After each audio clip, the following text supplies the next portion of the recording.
Bismillahirrahmanirrahim. Assalamualaikum warahmatullahi wabarakatuh. Selamat malam, salam sejahtera bagi kita semuanya.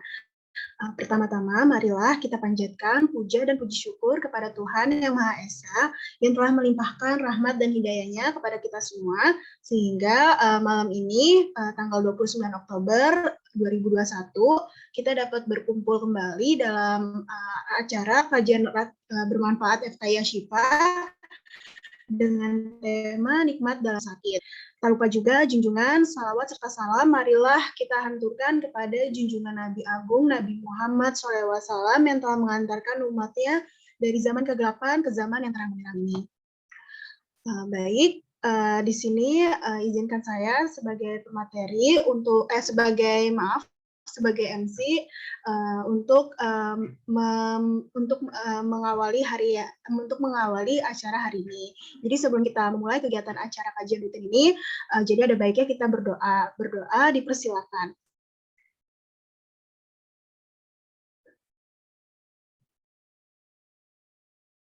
Berdoa selesai. Memasuki acara yang pertama, yaitu pembukaan. Marilah kita buka acara kajian erat bermanfaat FKI pada malam hari ini dengan bacaan basmalah bersama. Bismillahirrahmanirrahim. Acara yang kedua yaitu pemaparan materi dengan tema nikmatnya dalam sakit yang akan dibawakan oleh Dr. Erna. Kepada dokter dipersilakan untuk pemaparan materi yang mungkin nanti dilanjutkan dengan sesi tanya jawab. Silakan Dr. Erna. Ya, oke. Terima kasih Ika sebagai MC. Assalamualaikum warahmatullahi wabarakatuh. Ya, adik-adik semua. Dan ini kita bisa ketemu ya, alhamdulillah rabbil alamin, di sela-sela kesibukan kita coba untuk tetap bersilaturahmi dan juga untuk tetap tholibul ilmu sehingga kita bisa tetap senantiasa tercurah nikmat Allah kepada kita, yaitu orang-orang yang senantiasa bersilaturahmi dan juga bertholibul ilmu ya. Di sini saya mau share screen, bisa ya? Silakan dokter. Saya share screen ya. Oke, kita coba mulai.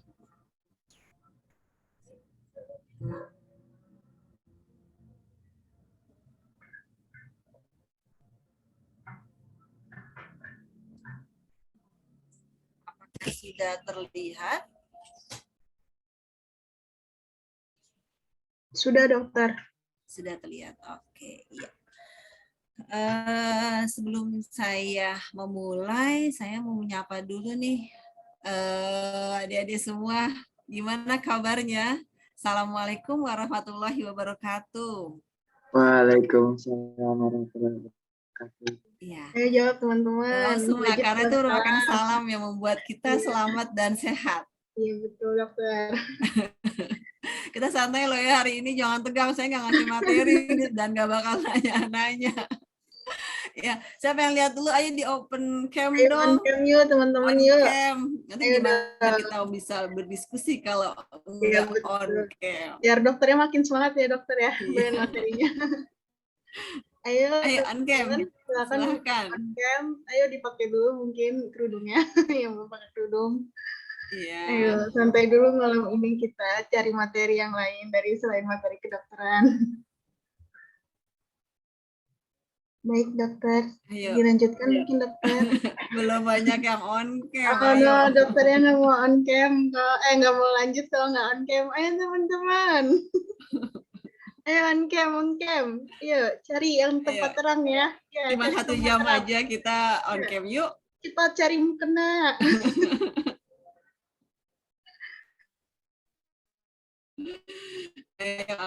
Ayo. Tungguin. Ini kedengaran suara ini nggak rame dari rumah saya.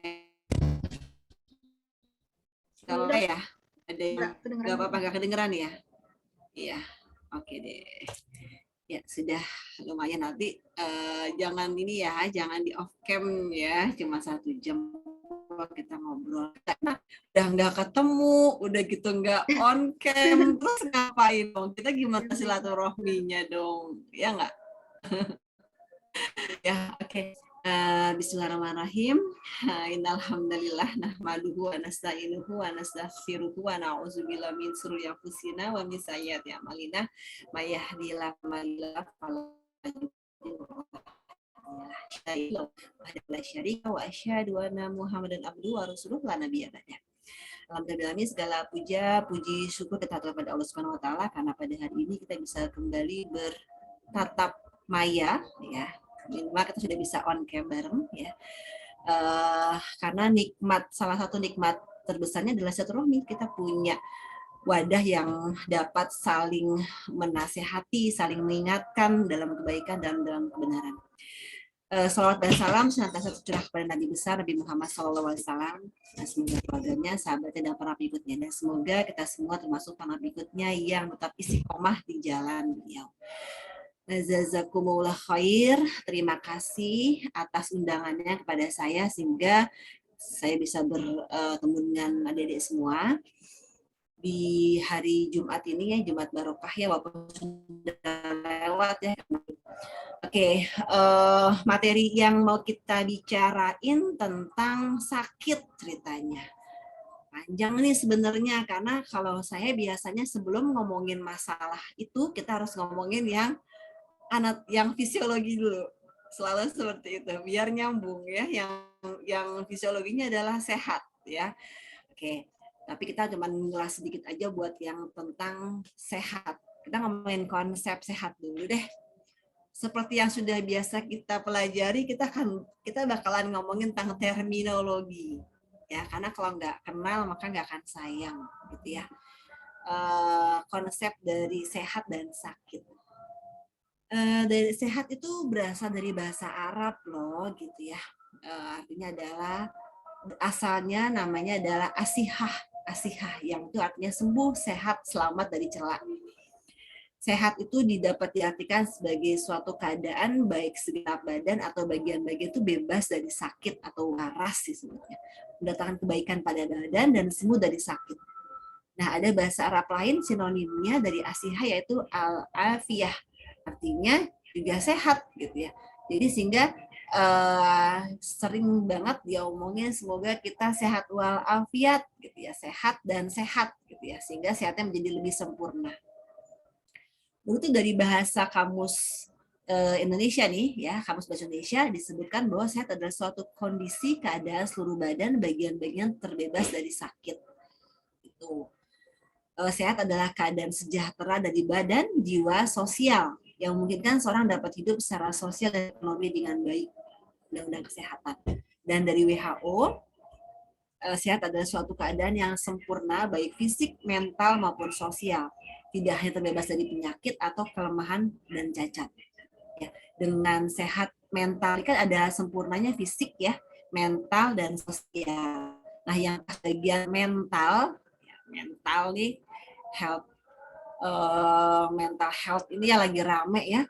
Ini mencakup sehat pikiran, sehat spiritual, dan sehat emosional. Dan inilah yang mungkin bisa kita lebih bahas karena kita memang lebih berbicara tentang spiritual,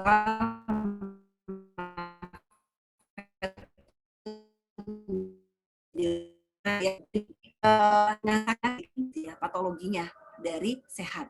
Ya. Sebenarnya ada yang menggelitik ya bagi saya, yang kita kalau sering banget orang sekarang yang nyebutin tentang kesehatan mental, kesehatan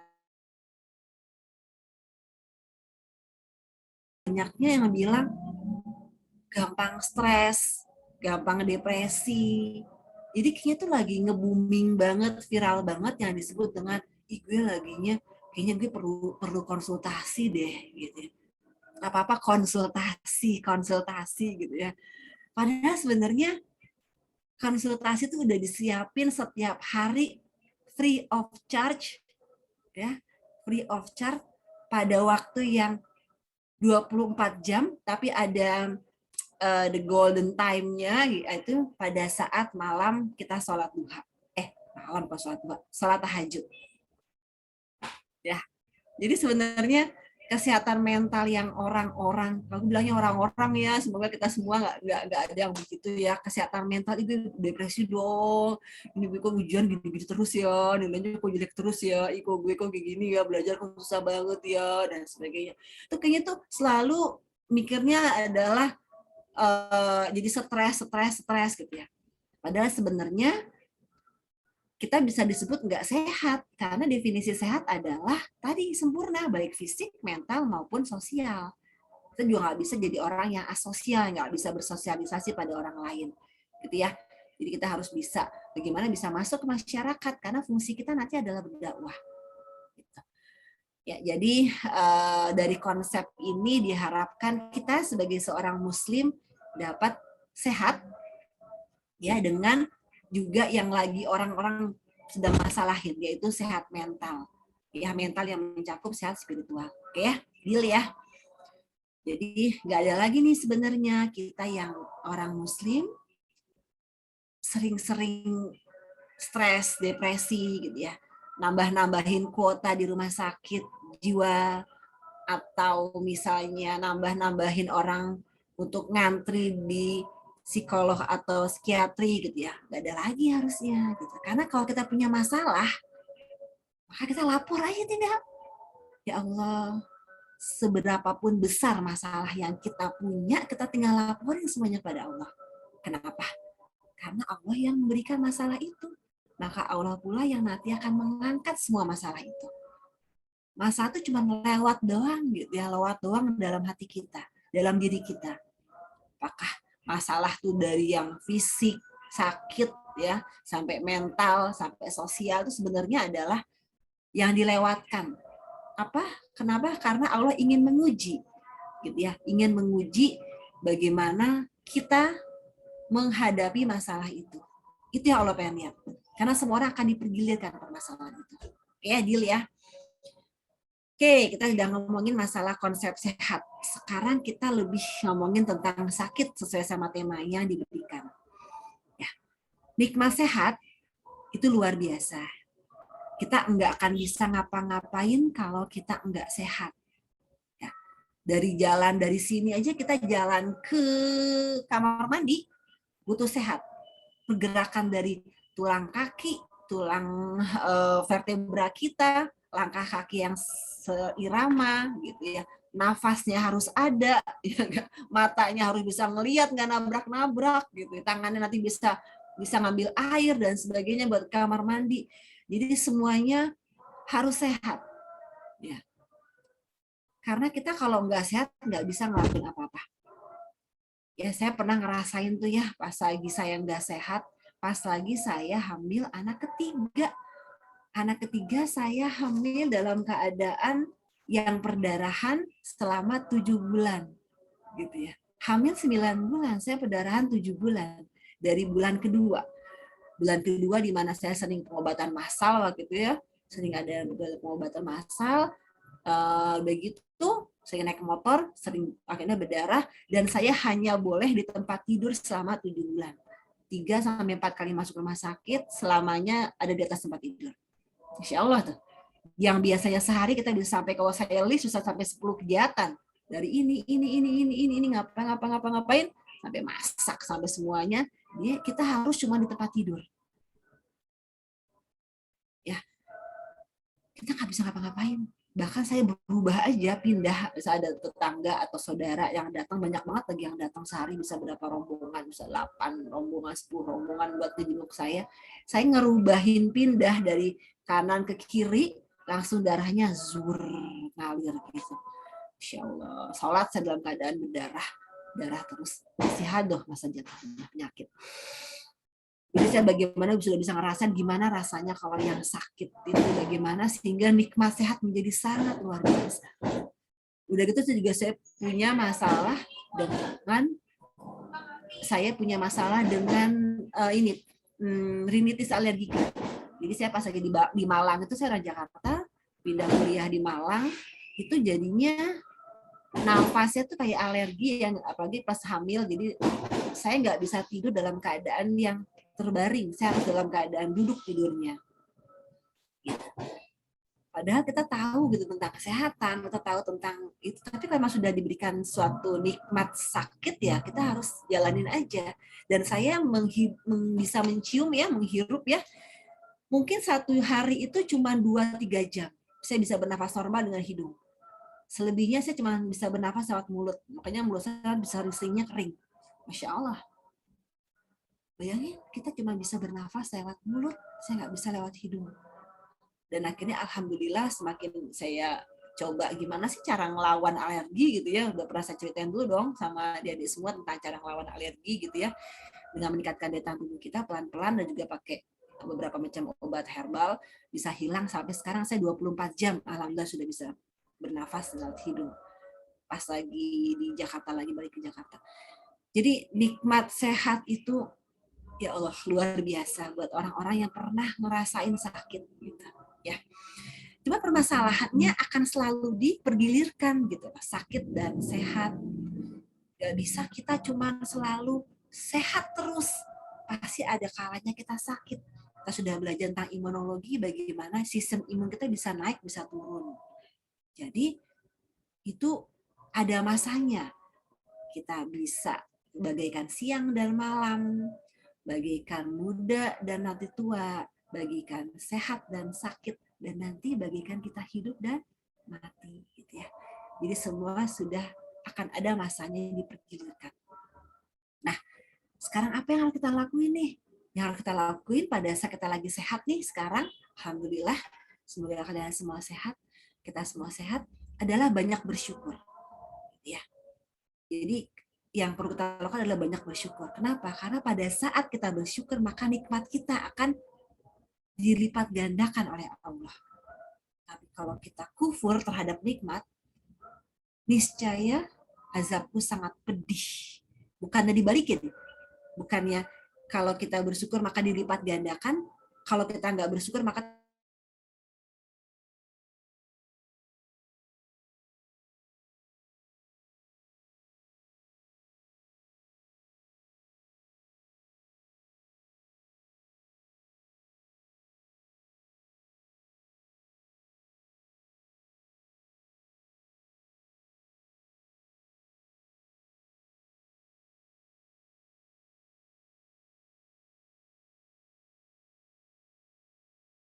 ini sampai yang kalau nanti itu aja sudah bisa mendapatkan pahala gitu lah. Sakit pada saat kita sakit dan bersabar sudah mendapat pahala. Apalagi kalau sampai sakit yang berat gitu ya. Tadi pagi saya ngobrol sama dosen, beliau terkena COVID dan beliau cerita dalam waktu 2 minggu berada di Wisma Atlet itu nggak bisa nafas yang seperti kita. Coba adik-adik semua kita ambil nafas bareng yuk. Ambil nafas dalam coba. Ini enak banget saya bisa lewat hidung nih nafasnya. Nafas, tarik, tahan, kita lepasin. Nikmat banget. Apalagi kalau nanti pagi-pagi oksigen banyak, ambil nafas, keluarin lagi gitu ya. Nah, kalau orang yang terkena COVID, dia cuma bisa nafas cuma sedikit. Kalau kita bisa ambil nafas sampai 10, hitungan 10, 1, 2, 3, 4, 5, kita ambil nafas. Gitu ya. Kalau orang yang COVID cuma bisa sampai 1-3 misalnya. 1, 2, 3, udah selesai, udah penuh nih paru-parunya, udah nggak bisa nafas lagi. Gitu. Terpaksa diapain? Dikeluarin. Kalau dia maksa nafas, batuk yang kayak gitu. Ya, jadi pada saat kita nafas cuma sedikit, terasa sekali rasanya, ya Allah, udah kayak ajal mau menghadapi kita, menghadapi azal gitu ya, saking kita cuma bisa nafas, udah keluar lagi gitu ya. Kolaps paru-paru kita terkena banyak media terinflamasi sehingga keluar cairan, sekret dan sebagainya sehingga yang nggak bisa bernafas. Ya, nah buat orang-orang yang beriman, insya Allah kita termasuk orang-orang beriman, sungguh menakjubkan kadang orang-orang yang mukmin, orang yang beriman, seluruh urusannya menjadi baik, khair, ya karena buat orang yang beriman, jika ia mendapat kesenangan maka ia banyak bersyukur, dan itu baik baginya. Ya, fakana khair. Ya, udah gitu apabila dia mendapatkan kesusahan, maka dia bersabar. Dan itu pun baik baginya. Jadi hadis riwayat Muslim dikatakan bahwa buat orang Muslim luar biasa. Sampai bingung gitu orang-orang kafir mungkin harusnya ya kalau dia mau jujur. Ih, gila bener ya orang itu ya.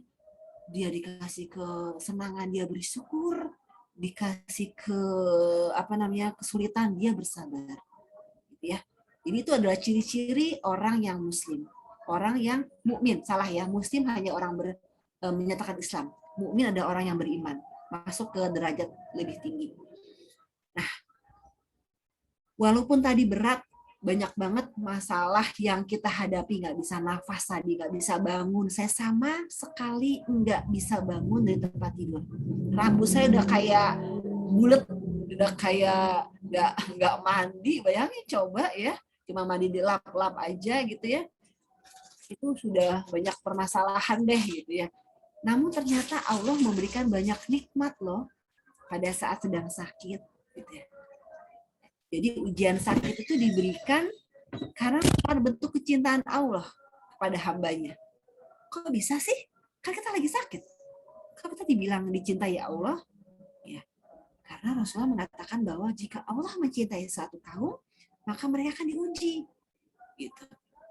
Jadi tidak akan bertambah cinta Allah pada seseorang atau pada suatu kaum apabila dia tidak diuji. Kenapa? Karena Allah ingin mendapatkan bukti cinta ada ilah. Kalau udah kita ngomong cinta perlu bukti dong. Ya, perlu bukti salah satunya adalah apabila dia diuji, dia akan bersabar dan dia akan menaati semua perintahnya. Gitu ya. Yang paling ramai, yang paling keren, yang paling banyak ceritanya di Al-Quran itu tentang kisah Nabi Ayub. Ya. Tentang kisah Nabi Ayub nih ada yang mau cerita nggak? Gimana sih tentang cerita Nabi Ayub? Siapa nih yang mau cerita? Kita sambil diskusi ya biar santai ya. Biar saya enggak ngomong sendirian. Silakan mau cerita siapa? Sedikit aja.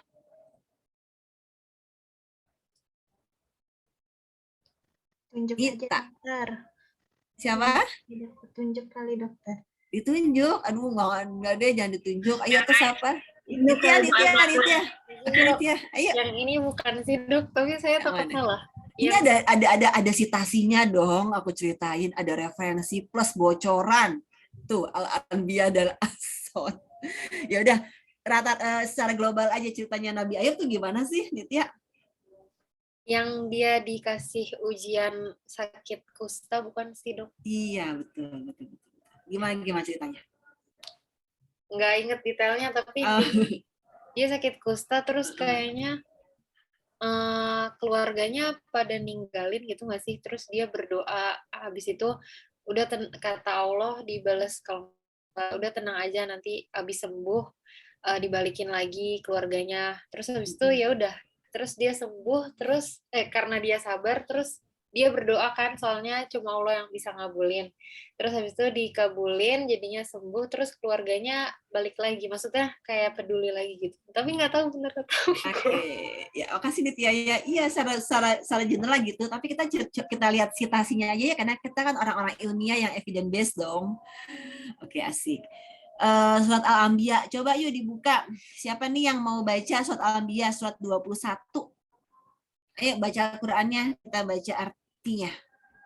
Sering-sering kita baca Al-Quran, baca artinya ya, biar itu adalah dasar ilmu pengetahuan tertinggi yang semua orang pada pengen, tapi kita udah dikasih, tapi banyak yang nggak make. Ayo, siapa nih yang mau baca?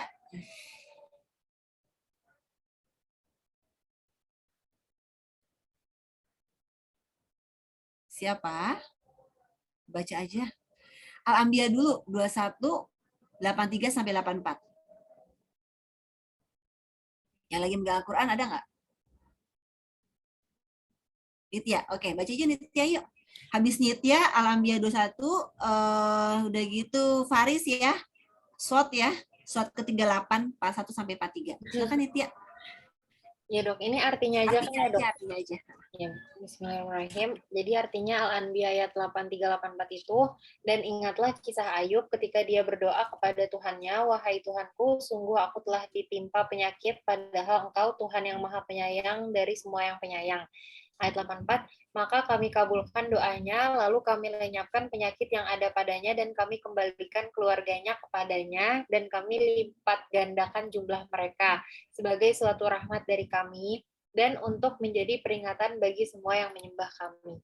Ya, alhamdulillah. Jadi walaupun sedikit, tapi banyak banget nih hikmah yang bisa diambil dari Nabi Ayub, cerita Nabi Ayub ini ya, dari ayat tadi. Sekarang kita masuk ke surat Shad, coba yuk. Makasih ya Nitya. Kita lanjut. Faris bisa dibacain nak? Kalau dok, yang surat Shad-nya yang ayat 41 sampai 43 ya. 43 ya. 41 sampai 43. 41 sampai 43. Artinya untuk dari ayat 41, bismillahirrahmanirrahim. Dan ingatlah akan hamba kami Ayub ketika ia menyeru kepada Tuhannya.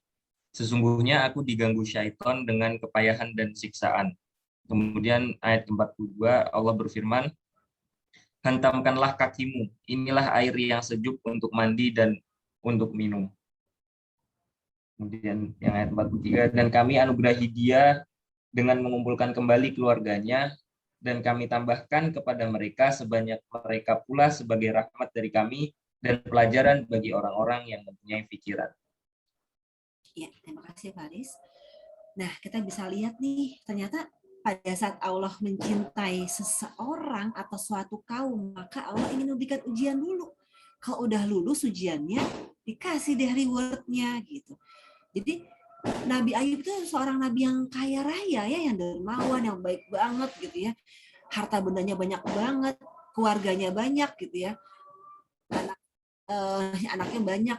Nah, terus ternyata pas lagi dicoba sama diganggu setan, akhirnya sakitnya sakit kulit ya, seluruh badannya tidak ada yang lepas dari penyakit, semuanya sakit, sampai ada menjijikan sekali gitu ya, sampai banyak ulat-ulat dalam tubuhnya gitu ya.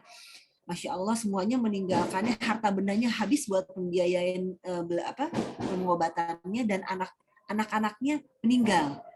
Ya, hartanya habis, anak-anaknya meninggal, dan tersisa tinggal semua masyarakat mengusir dia, tinggal istrinya saja yang masih mau menemani dan mengurus beliau. Ya, jadi akhirnya pada saat sabar dan Nabi Ayub senantiasa berdoa kepada Allah, ikhlas, sabar. Lalu Allah merasa bahwa benar nih Nabi Ayub lulus ujiannya. Lalu akhirnya Allah yang memberi ujian, Allah pula yang mengambilnya.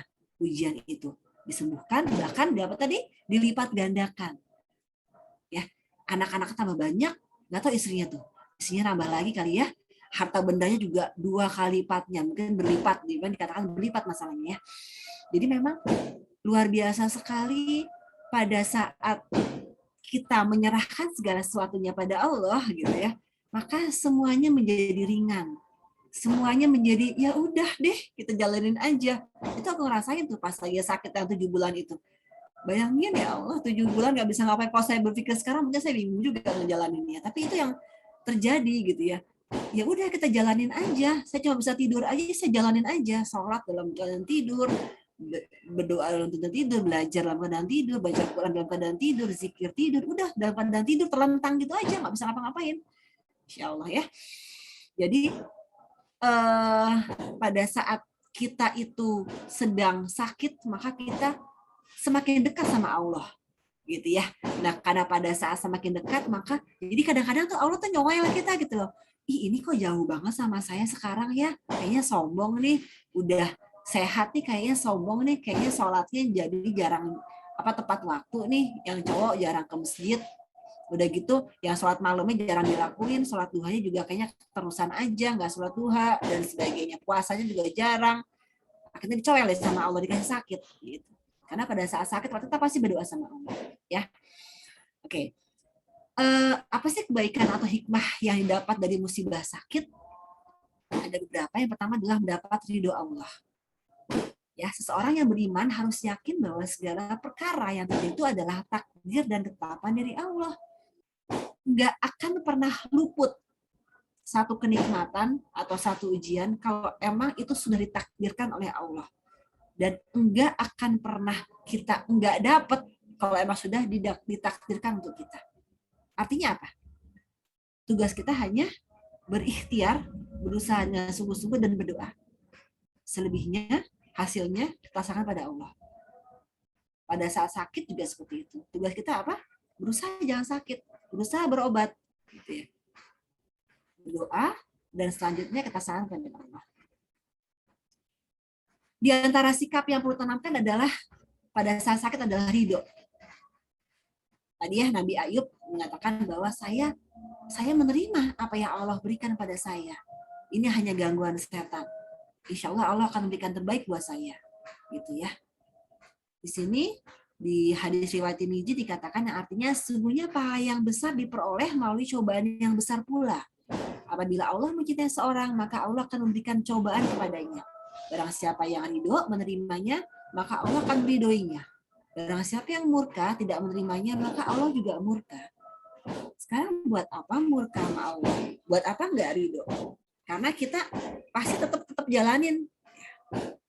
Cuman ada ada perbedaan di dunia sama di akhirat. Pada saat di dunia kita ridho atau kita ikhlas, Allah akan beri kita pahala. Tapi buat orang-orang yang kafir, orang-orang yang musyrik dan tidak yang dimasukkan Allah ke dalam nerakanya, baik kita ikhlas ridho dimasukkan neraka atau enggak masalah sama Allah karena memang itu sudah hukuman bagi orang-orang kafir. Jadi gitu ya. Kalau di dunia kita masih mendapatkan pahala, mendapatkan ridho Allah kalau kitanya ridho. Tapi kalau sudah masuk neraka ya udah terserah mau ridho mau enggak, rasain aja situ kata Allah seperti itu. Ya, jadi pada saat di dunia ini ridho adalah sesuatu yang sangat kita inginkan. Wah, kalau namanya Muhammad Ridho nih kayaknya jadi dambaan para akhwat ini. Muhammad Ridho ada nggak di sini ya? Ya, jadi ridho itu suatu keridhoan dari Allah, itu sesuatu yang kita inginkan. Ya. Surga didapatkan dari banyak pintu, banyak jalan. Sholat bisa, puasa bisa, berbakti pada orang tua bisa. Ya, banyak deh jalannya gitu ya. Tapi semua itu berujung dari satu, ridho Allah. Kalau Allah walaupun kita udah puasanya yang paling maksimal Daud ya, nggak ada puasa lain lagi. Selang-sering Daud. Kalau kita udah sampai puasa Daud, terus udah gitu, udah berusaha banget, tapi Allah nggak ridho, ya udah, semua selesai, gitu ya. Tapi ada juga yang seorang pembunuh yang sudah membunuh 99 orang, gitu ya. Satu aja bunuh udah masuk neraka, apalagi 99 orang, gitu ya. Tapi Allah ridho karena dia bertaubat dan Allah ridho dengan itu. Langsung dapat golden ticket masuk dalam surga. Jadi ridho Allah yang kita inginkan. Maka banyak berdoa ya Allah semoga Allah ridho dengan kita. Gitu. Ya, ridho itu adalah segalanya buat kita untuk mendapatkan jalan ke surga. Yang pertama berapakah ridho Allah? Ya tadi ya, hikmah dari sakit. Yang kedua apa ya? Yang kedua adalah terhapusnya dosa. Di antara kabar gembira bagi orang-orang yang sakit ialah Allah menghapuskan dosa sebagaimana pohon menggugurkan daun-daunnya. Di hadis dari Bukhari Muslim dikatakan bahwa setiap muslim yang terkena musibah, penyakit atau yang lainnya, pasti Allah akan menghapuskan kesalahan-kesalahannya sebagaimana pohon menggugurkan daun-daunnya. Ya. Jadi kita bisa lihat kabar gembira nih bagi orang-orang yang sedang sakit. Dosa-dosa, kekhilafan pasti banyak dong. Sehari kita lewat nih tadi pagi, misalnya ngelihat orang yang gimana, ada aja iseng tuh mulut. Gitu banget ya. Gitu ya. Lagi nyupir, disalip. Dia nanti gini ya. Atau ada iseng, ada orang gini, kita ikutan ngomong. Gibah dan sebagainya. Ngelihat yang nggak bener misalnya. Atau misalnya malah ada yang nyontek gitu kali ya pas lagi ujian gitu ya. Ya kekhilafan banyak banget gini ya. Salah ngomong, salah apa gitu. Kekhilafan banyak, dosa banyak. Nah, Allah pengen dong ngilangin dosa-dosa kita. Kenapa? Karena nanti pada saat di apa namanya di akhirat nanti, salah satunya kenapa kita walaupun seorang muslim ya, mungkin juga salah satunya kita akan dimasukkan dulu, dicemplungi sebentar ke dalam neraka. Biar apa? Biar ngebuang dosa-dosa karat-karat kita. Nah, tapi ngapain kalau bisa kita hapus di dunia? Gak main-main loh, dimasukin, dicemplungin sedikit sebentar ke neraka, habis udah semuanya itu badan gitu ya. Nah, kalau bisa di dunia, kenapa enggak? Gitu. Nah, bukannya kita pengen sakit biar terhapusnya dosa, tapi salah satu hikmah dari sakit adalah terhapusnya dosa. Sebagaimana pohon menggugurkan daun-daunnya. Daun-daunnya banyak lagi, kalau yang gugur gitu ya, lagi musim gugur, ini berarti bisa banyak dong dosa-dosa yang hilang. Gitu. Ya, oke. Terus yang ketiga adalah diangkat derajatnya. Sebelum saya nanya MC Mbak Ika, ini saya dapat sampai jam berapa? Iya dokter, ini sampai kita selesai. Bentar, dokter.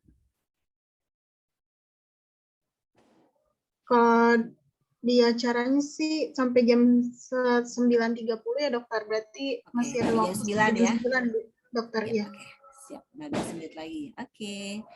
Ya, yang ketiga adalah diangkat derajatnya. Jadi musibah yang menimpa kita ya, mau sakit, mau kita misalnya apalah gitu ya, dicoba sama Allah, itu akan dapat mengangkat derajat kita di mata Allah dong gitu ya, bukan derajat-derajat yang lain, bukan di depan manusia. Terserahlah manusia mengangkat kita apa, yang penting di depan Allah derajat kita mulia gitu ya. Bisa dikatakan di hadis Bukhari Muslim, tidaklah seorang mukmin terkena duri atau lebih daripada itu sakit yang lain gitu ya, maka Allah akan mengangkat derajatnya dan dengannya dihapuskan segala kesalahannya. Ini di surat Ali Imran 15 sampai 17 ini asik nih ngebahasnya, coba kita baca aja ya. Bisa minta tolong Pak Irfan? Irfan bisa dibacain nak Ali Imran surat ketiga 15 sampai 17, agak cepat karena memang banyak gitu. Irfan, monitor. Ya udah Alif aja deh. Alif.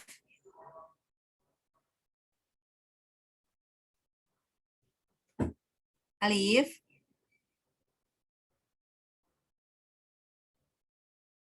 Mana nih ya? Elmiras ada? Emil? Ada dokter. Yuk, baca yuk. Agak cepat tapi kayaknya ngomongnya untuk yang 15 sampai 17. Adanya di ayatnya di 17, tapi ceritanya dari awal, dari 15 sana ya. Silakan dibuka Ali Imran surat ketiga. Dari 15 ya, Dok? Iya. Baik. Katakanlah, maukah aku kabarkan kepadamu apa yang lebih baik dari yang demikian itu? Bagi orang-orang yang bertakwa tersedia di sisi Tuhan mereka, surga-surga yang mengalir di bawahnya sungai-sungai. Mereka kekal di dalamnya, dan pasangan-pasangan yang suci, serta ridho Allah, dan Allah Maha melihat hamba-hambanya. 16-nya, yaitu orang-orang yang berdoa, ya Tuhan kami benar-benar beriman. Maka ampunilah dosa-dosa kami, dan lindungilah kami dari azab neraka. Juga orang yang sabar, orang yang benar, orang yang taat, orang yang menginfakkan hartanya, dan orang yang memohon ampunan pada waktu sebelum fajar. Ya, orang yang sabar gitu ya. Dia akan diangkat derajatnya, dia akan diampuni dosa-dosanya. Ya, ternyata kalau di ayat sebelumnya di 14 disebutkan apa sih kesenangan manusia? Kesenangan manusia itu adalah perhiasan gitu ya, hewan ternak. Ya, itu tuh semua adalah untuk yang laki-laki berarti wanita gitu ya. Itu semua adalah kesenangan di dunia. Tapi pada saat apa yang lebih baik daripada itu, yaitu adalah ridho Allah dan juga pengampunan Allah. Orang-orang yang senantiasa berdoa, orang-orang yang senantiasa sabar, orang-orang yang benar, gitu ya. Jadi diampuni dosanya karena dia sabar. Jadi menjadi orang yang sabar menjadi banyak banget kelebihannya, gitu ya. Demikian juga pada saat kita sedang sakit. Yang keempat adalah pahala yang tetap mengalir. Nah ini asik nih. Pada saat sehat, kita biasa nih misalnya sholat tahajud, sholat duha, atau puasa. Terus pas kita sakit, Allah tetap mencatatkan pahala itu kepada kita terus mengalir walaupun kita sedang sakit. Insya Allah nggak tuh? Asik banget nggak tuh? Gimana Allah tuh pengen banget membuat kita tuh banyak dapat pahala gitu ya. Tapi ingat ya, kembali, banyak pun pahala segimanapun kalau Allah nggak ridho, hilang itu semua. Jadi kita emang berusaha mencari pahala, melakukan ibadah, memperbanyak pahala kita. Tapi untuk yang pertama dan terutama adalah ridho Allah, gitu ya. Oke, tadi pahala yang mengalir. Di antara bentuk kasih sayang Allah adalah pahala amal soleh yang terus mengalir walaupun kita enggak ngelakuin pada saat sakit, gitu. Ya, di hadis riwayat Bukhari, apabila seorang hamba sakit atau sedang safar di perjalanan, maka Allah akan menuliskan baginya pahala seperti ia lakukan ibadah di masa sehat atau bermukim. Di pada saat safar Rasulullah mencontohkan ya enggak apa-apa kalau enggak sholat sunnah, enggak apa kalau enggak sholat malam misalnya. Tapi misalnya kalau melakukan juga enggak masalah. Cuman maksudnya kalaupun enggak melakukan maka pahalanya tetap mengalir selama dia masih safar, selama dia mempunyai kebiasaan yang baik. Ya. Oke, yang kelima kebaikannya adalah manfaatnya adalah kecintaan Allah ya dan pahala tanpa batas jika bersabar. Kita tadi sudah mendapatkan banyak informasi bahwa Allah tuh mencintai orang-orang yang sabar. Ya, Allah itu sangat memberikan kasih sayangnya buat orang-orang yang sabar. Sampai akhirnya mengampuni dosa-dosanya, sampai akhirnya meridhoi dia. Kalau sudah Allah ridho, aman, sejahtera dunia akhirat. Gitu.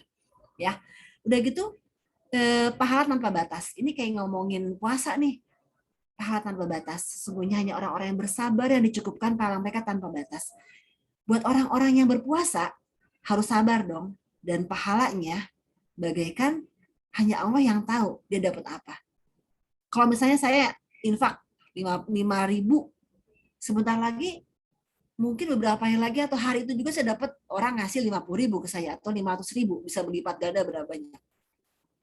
Atau kita membaca Al-Quran, satu ayat, satu huruf, maka pahalanya 10. Ada itu hitung-hitungannya.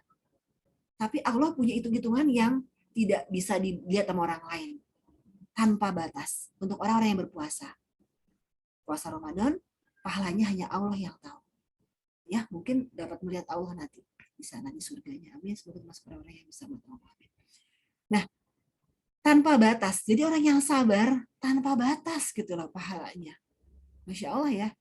Jadi kita jangan menganggap remeh dong orang-orang yang nggak punya.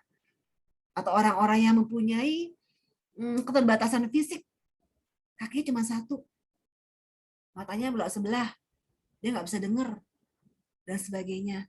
Ya kamu mah ini cacat gitu misalnya. Jangan ngatain seperti itu. Bahkan untuk orang-orang yang sedang didapat musibah atau diuji dengan buta, ya, dia mengatakan bahwa alhamdulillah saya buta, saya bisa menghafal Al-Quran, saya menitipkan mata saya sekarang untuk saya nanti didapatkan nanti di akhirat nanti. Kalau saya sekarang tidak buta, maka saya kerjanya hanya melihat medsos, saya hanya melihat kalau saya nyebutinnya salah lagi, drakor, ya saya juga suka nonton drakor, atau saya hanya belajar aja tanpa menuntut ilmu agama misalnya. Rupanya orang-orang seperti itu malah bersyukur matanya diambil. Coba dalam waktu 10 detik kita nutup mata dulu yuk. 1, 2, 3, tutup mata semua. 10 detik saya hitung. 1. Kita lihat kanan kiri. 2. Mutar. 3. 4. 5. 6. Mutar nak. 7. 8. 9, 10. Oke, buka lagi. Bisa dibayangkan? Kita nggak bisa ngeliat apa-apa. Kita nggak bisa ngeliat wajah umi kita, mama kita, papa kita, teman kita, motor kita, rumah kita. Nggak bisa ngeliat apa-apa. Bisa dibayangkan? Bagaimana nikmat Allah itu? Kita bisa udah belajar di blog SSS bagaimana dari cahaya itu dari luar bisa sampai terserap sampai ke retina dan sampai diintegrasikan di otak sehingga kita bisa melihat apa yang ada di depan kita. Masya Allah ya. Nikmat apa lagi yang tidak engkau syukuri? Dan apabila engkau tidak bersyukur, maka akan aku cabut dan aku berikan azab yang berat. Gitu. Jadi mereka malah bersyukur dengan kondisi itu. Jadi jangan ngatain. Terkadang kita yang mendapat nikmat ini malah lebih berat nanti mempertanggungjawabkan. Ya. Semoga saudara-saudara kita sedang mendapatkan masalah dan cobaan, mereka bersabar ya. Amin. Dan kita termasuk orang yang bersyukur. Oke, selanjutnya tadi ada 5 ya, ada 5 yang bisa saya sampaikan untuk hikmahnya. Yang selanjutnya adalah berobat pada saat sakit. Nah, adalah suatu sunatullah pada saat kita sakit kita harus berobat. Kalau enggak kita berarti zalim terhadap diri kita. Ya. Itu mungkin juga yang bisa diambil buat kita vaksinasi ya, buat orang yang percaya untuk vaksinasi. Maka kita memang harus berobat, mencegah, melindungi tubuh kita dan tidak menyebabkan orang lain terkena gitu ya. Salah satunya adalah 3M, prokes dan vaksinasi gitu ya. Karena kita pandemi, kalau nggak pandemi nggak usah. Di sini Al-Baqarah ayat 186 disebutkan bahwa apabila hamba-hambaku bertanya kepadaku tentang aku, maka jawablah bahwa aku itu dekat. Aku mengabulkan permohonan orang-orang yang berdoa apabila ia memohon kepadaku. Maka hendaklah mereka memenuhi segala perintahku dan hendaklah mereka beriman kepadaku, agar mereka selalu berada dalam kebenaran. Jadi kita diminta untuk berdoa kepada Allah. Di surat Al-Ghafur, surat ke-60 ayat 40, disebutkan bahwa kalau kita nggak berdoa berarti kita sombong. Maka berdoalah padaku, niscaya aku akan kabulkan. Hanya orang-orang yang sombong yang tidak mau berdoa. Gitu ya. Jadi kita malah diminta sama Allah untuk berdoa gitu. Karena ketergantungan kita yang amat sangat sekali sama Allah. Allah mendelay 1 hari kita nggak dikasih nafas, mati udah. Ketergantungan kita sangat besar dari sama Allah gitu. Nafas diberhentiin sehari, mati udah gitu. Ya. Jadi kita diminta berdoa sama Allah. Di mana Allah? Allah dekat, lebih dekat daripada urat leher. Dimanapun, kapanpun kita bisa berdoa pada Allah. Walaupun dikasih waktu-waktu tertentu yang lebih mustajab dan tempat-tempat tertentu. Tempat-tempat ini nih yang jadi background saya nih, jadi satu tempat yang mustajab. Semoga kita semua bisa sampai ke Mekah dan Madinah ya. Amin. Dan juga ada hadis riwayat Muslim yang mengatakan bahwa setiap penyakit pasti memiliki obat, kecuali kematian dan ketuaan ya. Bila sebuah obat sesuai dengan penyakitnya, maka dia sembuh dengan seizin Allah. Allah yang memberikan izin. Gitu. Jadi berobat itu suatu hal yang sunnah yang harus kita lakukan pada saat kita sakit. Walaupun tadi sakit banyak nikmatnya, banyak manfaatnya juga, tapi jangan mau sakit karena kita jadinya nggak bisa ngapa-ngapain. Gitu. Masih banyak yang harus kita lakukan. Ya. Di surat Al-Isra surat 17 ayat 82 dikatakan yang artinya kami turunkan Al-Quran suatu penawar dan rahmat bagi orang-orang yang beriman. Dan Al-Quran itu adalah tidak menambah kecuali kepada orang zalim selain kerugian. Ya. Jadi Al-Quran itu adalah penawar. Tadi kita ngomongin dulu tentang mental health ya. Mental health buat orang-orang yang suka baper, suka sedih, suka stres, suka depresi, sebenarnya Allah sudah memberikan obatnya. Bacalah Al-Quran. Mintalah pada Allah. Mengadulah kepada Allah. Allah menunggu kalian untuk mengadu. Bahkan kalau nggak ngadu, nggak minta, kita termasuk orang yang sombong. Gitu ya. Saya dulu waktu itu pernah tuh tesis, udah ceritain tuh kalau di kelompok saya ya Ika ya. Saya tesis cuma dikasih waktu 4 bulan, saya harus publikasi di Scopus. Yang waktu itu boro-boro 4 bulan, bisa 1,5 tahun biasanya buat publikasi. Saya nggak tahu saya bisa apa enggak. Saya cuma bilang setiap ketemu orang tua saya minta doa. Setiap setiap ketemu orang, saya sedekah sambil minta doa. Saya juga minta sama Allah. Tapi luar biasa Allah memberikan dalam waktu 4 bulan itu saya sudah bisa publikasi Scopus. Malah saya juga, maksudnya publikasi Scopus adalah suatu tanda saya bisa lulus gitu ya, syarat. Udah itu juga saya, karena orang-orang lain hanya submit. Kalau saya 4 bulan, sulit banget itu ya. Saya nggak tahu, Allah bisa aja yang mengabulkan doa ya. dan saya diundang ke luar negeri buat sebagai pembicara, free of charge semuanya gitu ya. Dan saya bisa lulus dari semuanya itu yang paling duluan dengan yang lainnya masih pada muda, yang paling tua saya bisa lulus duluan 3 semester. Saya nggak tahu dari mana itu. Saya nggak tahu. Saya bukan orang yang pintar. Yang saya ada hanyalah saya berikhtiar, banyak belajar, banyak berusaha, dan saya banyak berdoa. Karena saya yakin Allah mengabulkan kalau memang itu baik buat kita. Ingat, kembali lagi ke belakang. Kalau itu baik buat kita. Kalau itu nggak baik buat kita, maka nggak akan pernah dapat. Ngejar kayak gimana pun, nggak akan pernah dapat. Artinya apa? Kita akan selalu lapang.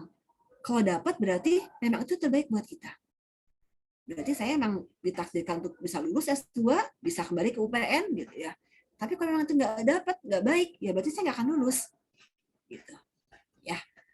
Jadi suatu hal yang kadang-kadang nggak mungkin, tapi kalau kita berdoa sama Allah, bisa suatu yang mungkin. Karena nggak ada nothing impossible buat Allah. Gitu. Ya, jadi memang buat orang-orang yang sekarang sedang digaung-gaungkan tentang mental health, sebenarnya kembalilah kepada Allah, sering-sering membaca Al-Quran, karena Al-Quran adalah penawar rahmat. Setiap kita membaca akan dapat pahala. Kalau kita membaca buku, novel, atau dengerin video, drakor, atau kita nonton, dan sebagainya, nggak dapat pahala. Mata kita capek. Tapi kita membaca Al-Quran, kita dapat pahala, kita mendapat penawar, hati kita menjadi semakin bersih. Masya Allah. Allah sudah memberikan luar biasa kasih sayangnya buat orang-orang yang beriman. Dalam surat Asy-Syu'ara disebutkan ayat 80, dan apabila aku sakit, dialah yang menyembuhkan aku. Ini aku tulis di resep saya nih. Di paling bawah, surat Asy-Syu'ara, bila aku sakit, maka dia yang menyembuhkan aku. Bukan dokter yang nyembuhin. Gitu ya. Jangan mentang-mentang kita udah masuk ke dokter, wih gue dong IPK-nya segini dong, gitu ya. Gue dong yang nyembuhin, sama dokter lain nggak sembuh dong, gitu. Enggak ya. Itu hanya perantara aja bahwa memang kita dikasih ilmu untuk bermanfaat buat orang lain. Tapi bukan kita nyembuhin, tapi Allah yang menyembuhkan. Doa-doa, oke, ini ada beberapa doa nih. Beberapa menit terakhir, doa-doa saat menjenguk orang sakit atau mendoakan. Di sini ada Allahumma robban nasi azibil ba'sa ishfi anta syafi la syafi'a illa anta syifaan la yughadiru. Tuhanku, Tuhan manusia, hilangkanlah penyakit, berikanlah kesembuhan, karena Kau adalah penyembuh. Tidak dapat menyembuhkan penyakit kecuali Engkau dengan kesembuhan yang tidak menyisakan rasa nyeri. Atau juga Allahumma syfi, sembuhkanlah, gitu. Artinya Tuhanku, Allahumma syfi, sembuhkan. Siapa namanya? Erna. Allahumma syfi Erna. Allahumma syfi Erna. Seperti itu misalnya ya. Atau juga ada yang la ba'sa tahurun insyaallah. Semoga engkau sehat. Semoga tidak apa-apa, tidak sakit. Semoga suci dengan kehendak Allah. Mungkin sering banget ya kita omongin ya la ba'sa tahurun insyaallah. Oke. Jadi itu ada beberapa yang bisa kita doa ya kepada Allah selain pakai bahasa Indonesia. Allah ngerti dong. Allah tuh lebih daripada translator dong. Mau pakai bahasa Cina, mau pakai bahasa Indonesia, pakai bahasa Jawa, Sunda, Padang, semuanya deh Allah ngerti. Nggak harus pakai bahasa Arab. Gitu ya. Pakai bahasa kolbu gitu ya, pakai dalam hati Allah, mau gini-gini tetap Allah ngerti. Jadi berdoalah kepada Allah pada saat sakit, niscaya akan dikabulkan. Jadi dalam keadaan apapun, terutama dalam keadaan sakit, Allah akan lebih mengabulkan. Ya alhamdulillah ya. Jadi kita bisa paham nih beberapa, mungkin banyak ya hikmah kebaikan di balik musibah sakit. Kita pengennya sehat dong. Semoga Allah memberikan kita kesehatan, kesabaran, kekuatan, sehingga kita bisa menjalankan ketaatan kita pada Allah dan menjauhi perbuatan dosa. Karena sakit itu jadinya lebih banyak juga tuh ke dosa. Berobat aja, pakai obat ini, tapi kan dia nggak halal. Nggak apa-apa lah, yang penting sehat. Jangan, gitu ya. Begitu. Jadi kita jadi jarang bisa tilawah misalnya, sholatnya nggak sempurna. Nggak enak dong kalau kita sakit. Tapi pada saat kita sakit, ya udah, kita nikmati. Karena banyak hikmah di balik itu. Ya. Demikian yang bisa saya sampaikan. Saya mohon maaf. Alhamdulillah kebenaran datang dari Allah. Hal yang salah, hal yang kurang, yang khilaf datang dari saya. Demikian bisa saya sampaikan. Saya kembalikan kepada MC Ika Maulida. Silakan. Terima kasih. Alhamdulillahirrahmanirrahim. Terima kasih banyak Dokter Erna atas pemaparan materinya. Mungkin kita lanjutin dengan sesi tanya jawab ya, Dokter ya. Ya, silakan. Nah, ya baik. Mungkin kepada teman-teman, jika ada yang ingin ditanyakan terkait materi yang telah disampaikan oleh Dokter Erna, atau mungkin di luar dari topik gitu, boleh ditanyakan sama Dokter Erna. Nanti teman-teman yang ingin bertanya bisa ditulis di kolom chat. Nanti bisa MC bacakan atau boleh juga supaya lebih kelihatan interaktif gitu langsung bertanya ke Dokter Erna. Baik teman-teman, dipersilakan. Mungkin ada yang ditanyakan. Ayo silakan. Mumpung Dokter Erna ada waktu buat berbagi ilmunya nih. Ya, tadi Syauqi yang mana sih yang menghubungi saya? Saya belum pernah kenal sama Syauqi. Syauqi ya dokter, bukan Syauqi ya dok, Syauqi. Syauqi kan? Iya. Nah, Syauqi yang mana sih? Ada nggak di sini? Join nggak ya Syauqi? Saya belum kenal sama Syauqi. Kayaknya nggak ada nih. Kayaknya nggak join dia. Tadi saya ngomongin Syauqi. Oke, ya udah. Ada yang mau tanya? Oke, Nitya. Yuk, Nitya silakan. Assalamualaikum warahmatullahi wabarakatuh, Dokter. Salam. Aduh, keputus-putus nih. Waktunya untuk berbagi ilmu di sini di forumnya FKI. Terus sama. Keputus-putus ya? Nggak clear. Masih keputus nggak? Sudah.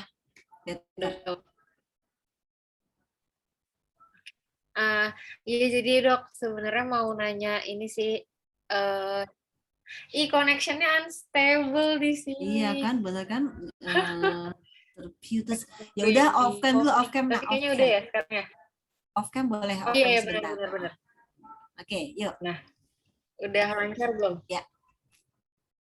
Iya dok. Jadi pas dokter jelasin dia bilangnya kalau misalnya itu kayak tanda cinta Allah gitu ya. Nah, tapi kalau misalnya sakitnya itu ditimbulkan karena pengaruh buruk kayak kebiasaan buruk orangnya, itu gimana? Contohnya misalnya dulunya suka ngerokok, terus jadinya nanti pas tuanya jadi sakit kanker atau sakit TBC gitu. Nah, itu tanda cinta juga atau bukan dok? Atau gimana ya? Jadi bingung ngartiinnya dok kita. Makasih. Oke, terima kasih Nitya. Ya kita itu memang ada yang kayak misalnya tadi ya dimaafkan Allah Maha Penyayang Pemaaf, tapi tetap aja sunatullah juga berlaku gitu ya. Pada saat kita melakukan suatu hal yang tidak baik, maka itu pasti ada efeknya gitu ya. Suatu sunatullah yang nggak bisa dirubah gitu ya. Kita makan banyak ya gemuk gitu ya, kita belajar banyak juga berarti kita lebih banyak paham. Kita belajar sambil tiduran ya badannya pegel-pegel semua. Kita baca sambil tiduran mata kita juga jadi lama-lama juga nggak kuat, jadi tambah minusnya. Kayak gitu-gitu deh. Jadi tadi dengan dia banyak merokok akhirnya jadinya ada penyakit yang lain, itu jadi sunatullah. Cuman segala sesuatu itu manusia, kita kembalikan bahwa manusia itu banyak ada tempatnya khilaf ya, salah dan khilaf. Terkadang perlu suatu fase seperti itu untuk bisa kembali kepada Allah gitu. Misalnya ada nih kita yang hidupnya aman-aman aja, lahir dari orang tua yang muslim ya udah enak aja gitu ya. Bahkan mungkin jadi lupa ibadahnya nggak terlalu grass dibanding nggak terlalu jos dibanding orang-orang yang mu'alaf gitu ya. Dia orang kafir, tapi pada saat dia dapat hidayah malah dia ibadahnya lebih baik daripada kita. Ya. Jadi tugas orang yang pernah melakukan kesalahan adalah minta maaf sama Allah. Minta ampun sama Allah, beristighfar dan mengganti kesalahan itu dengan perbuatan yang lebih baik. Gitu. Proses yang kemarin nggak bisa diulang karena memang itu sudah hasil dari yang dia lakukan. Tapi hasil di akhir Allah menilai itu menjadi sesuatu yang bisa karena dia meminta maaf sama Allah, minta pengampunan sama Allah, ya berarti dimaafkan sama Allah dan Allah berhak untuk mengampuninya karena dia berdoa sama Allah untuk diampuni, maka Allah akan mengampuninya dan semua bisa menjadi bernilai.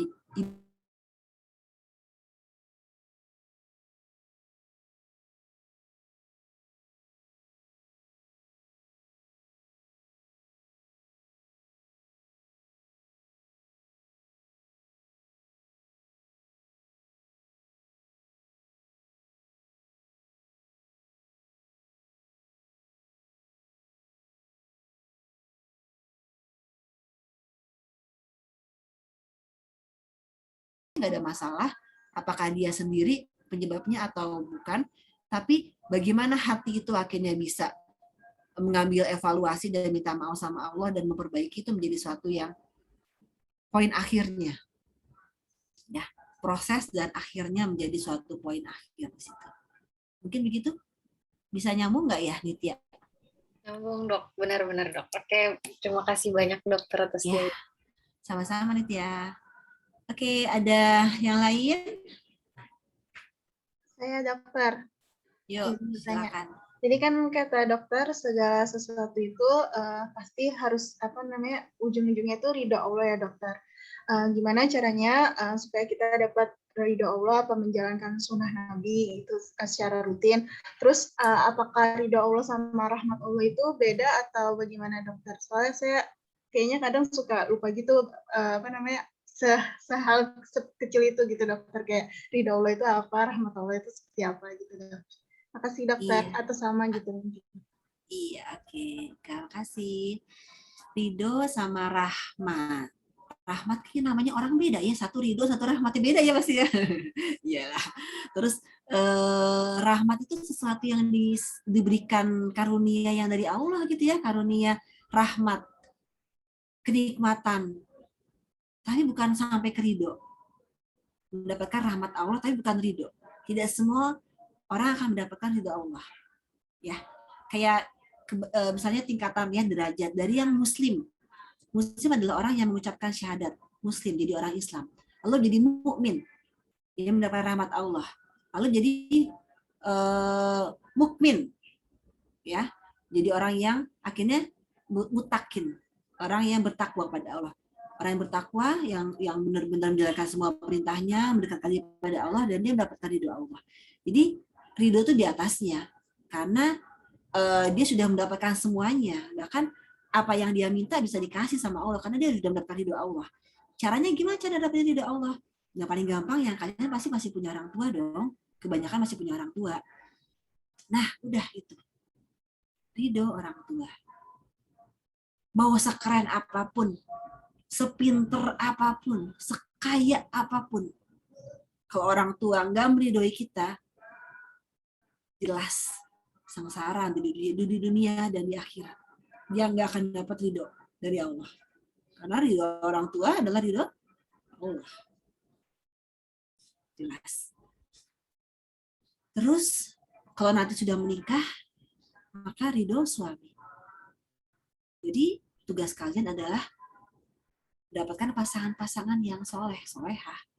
Gitu ya. Kalau misalnya dapat yang nggak baik, dan dia sulit untuk memberikan ridho, suami itu sulit memberikan ridho pada istrinya, wah itu jadi neraka di dunia tuh. Sehari-harinya nggak akan jadi bahagia gitu, karena ridho suami ya itu juga menjadi ridho Allah. Karena kita sudah berpindah tangan pada saat sudah menikah menjadi ridho suami. Sebelum menikah ridhonya orang tua. Seperti itu. Iya. Yang paling utama itu sih, kalau yang lainnya masih banyak yang nyebabin keriduan Allah gitu. Misalnya kayak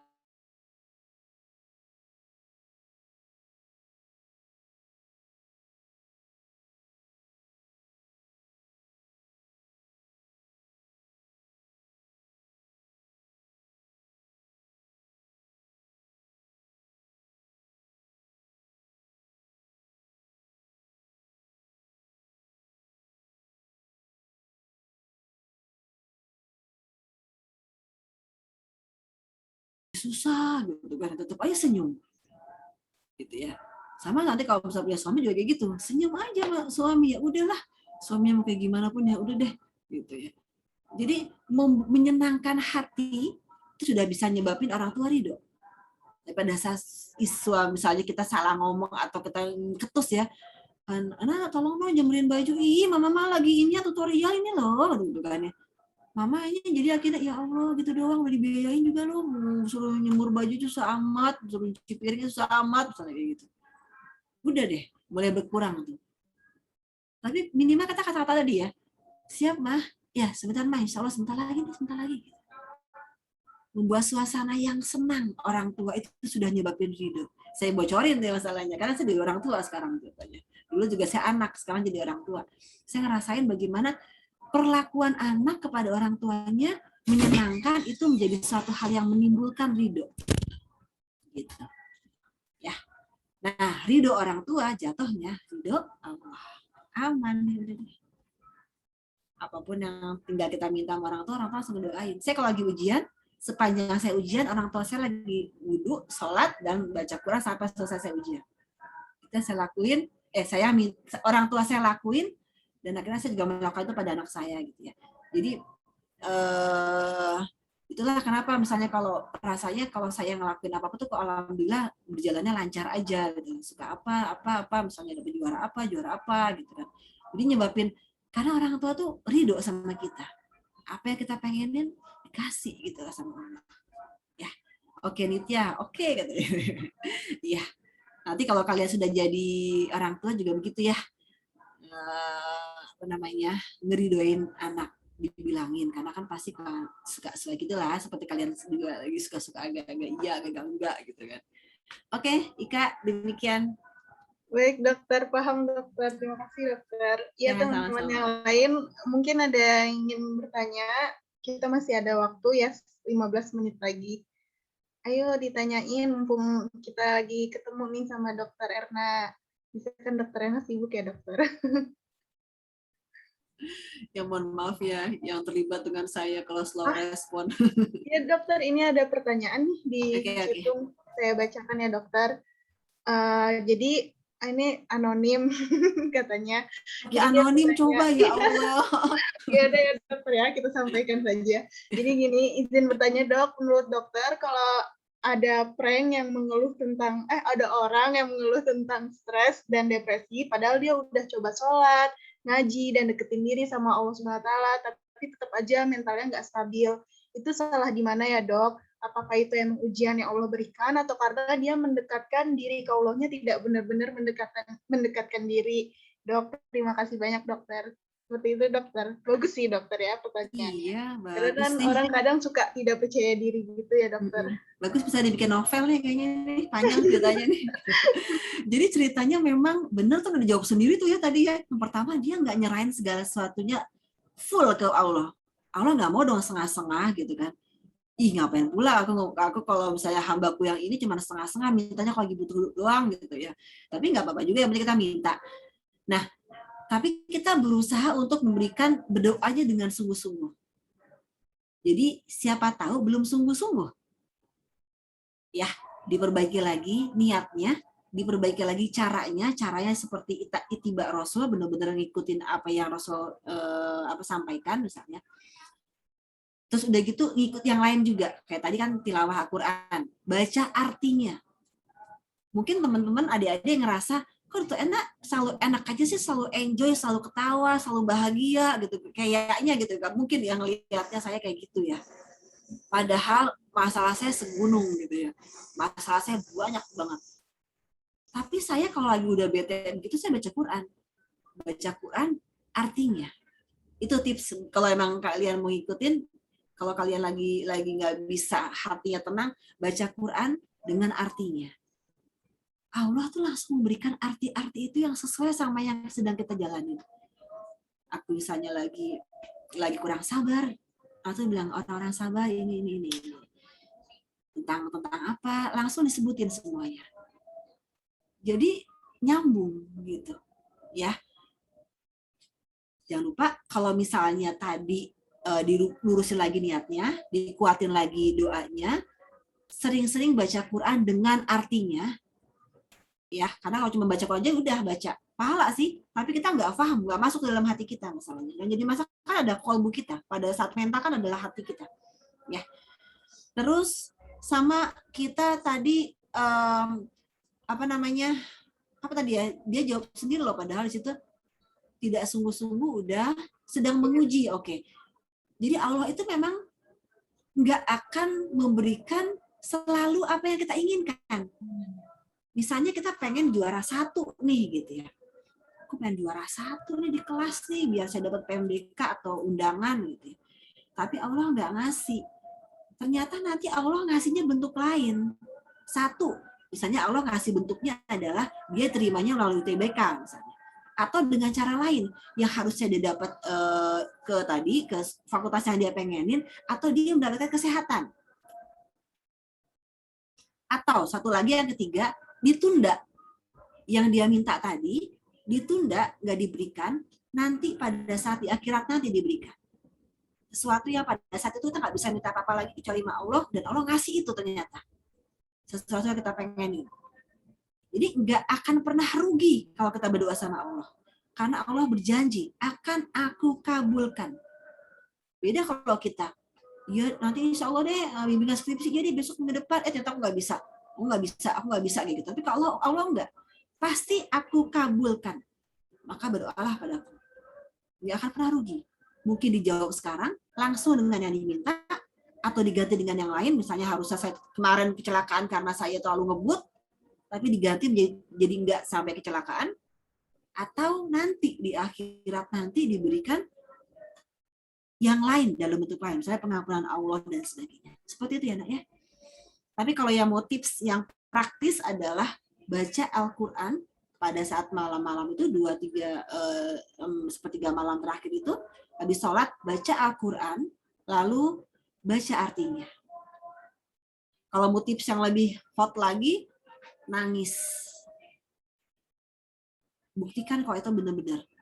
Nangis akan hanya bisa keluar dari kata-kata yang benar-benar dari hati. Kalau cuma ngomong aja, ya Allah, semoga saya juara 1, amin, dah selesai. Tapi kalau kita dari hati, ya Allah, saya pengen banget tuh membagian orang tua saya. Kayaknya orang tua saya tuh pengen banget ya saya bisa dapat undangan gitu kan ya.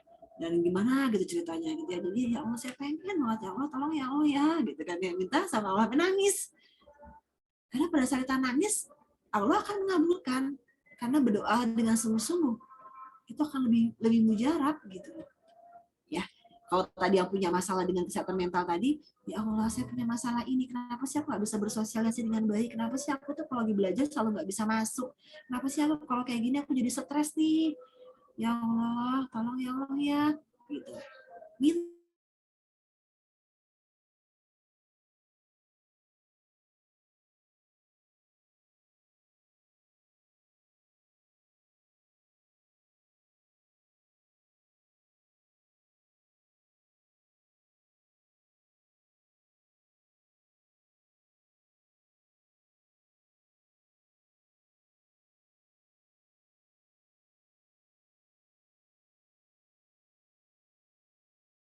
Apa namanya disampaikan oleh dokter, baik dari materinya maupun dari hasil diskusi kita malam ini. Semoga itu dapat bermanfaat untuk kita dan menambah wawasan kita, dan semoga dapat diamalkan pastinya dalam kehidupan sehari-hari ya. Apalagi kan kayak tadi sharingnya itu sebenarnya liputannya nggak jauh-jauh ya dokter dari kehidupan kita gitu. Terus dari cara tips-tips and trik supaya kita menghadapi semua masalah kegelisahan ataupun tadi ada kegalauan ataupun ingin mencapai tujuan-tujuan yang tadi seperti dokter sampaikan.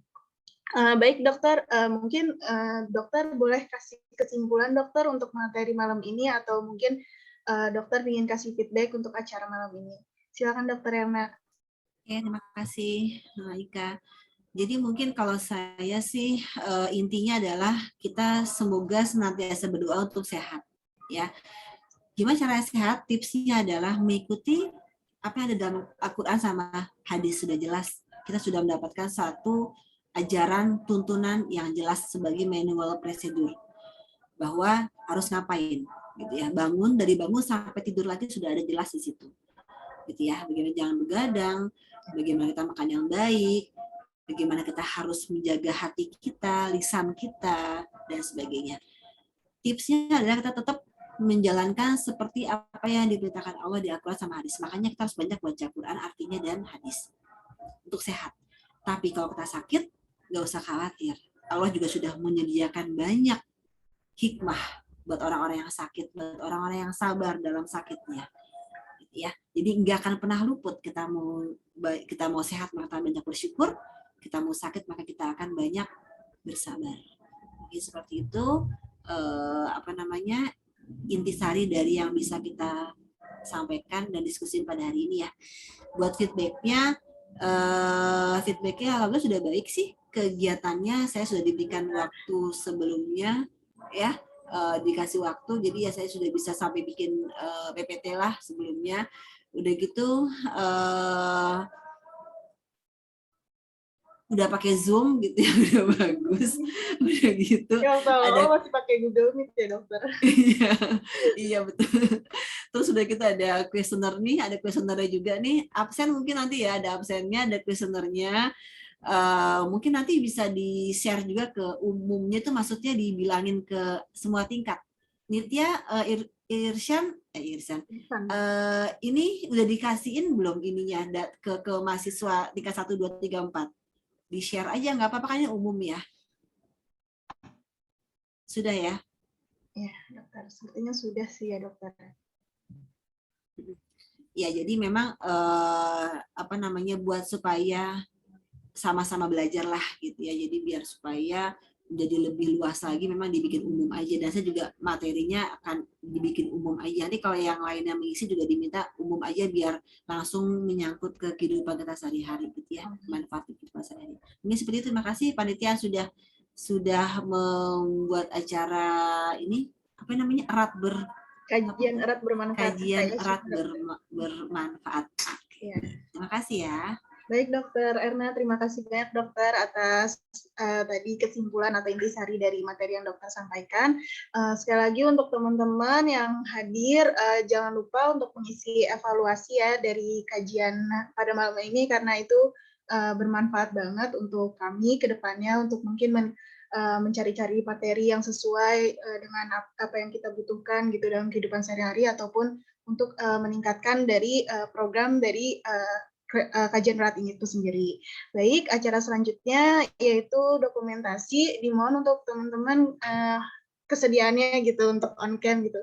Foto sama Dokter Erna malam-malam gitu kan ya, habis bagi-bagi ilmu gitu. Ayo silakan teman-teman yang mau on cam ditunggu. Ayo on cam. Mungkin Ibnu kali ya, Ibnu atau Nitya yang ambilin fotonya.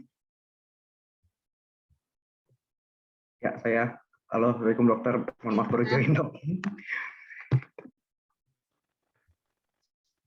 Mungkin teman-teman semua, kita sebelum tutup sesi kerabat malam ini bisa on cam dulu. Ini sebaiknya belum on cam teman-teman. Ya teman-teman on cam. Banyak nih. Join.